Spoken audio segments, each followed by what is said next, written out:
In this video, let me show you how to add the keyboard languages on every Tesla. Let's begin.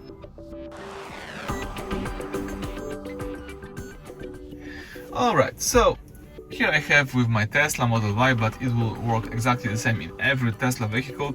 All you need to do is use the car icon in the left down corner. Then you need to scroll down here to display, and in display you need to find and select the keyboard language. So let me tap it right here, and as you can see, I can use the Arabic, 3 Chinese keyboards, Czech, Danish, French, German and Greek. So it depends on your preferences and need. You can enable even all of them if you need to use all of them. In my case, I won't use any of it, so let me disable all of the following keyboard languages.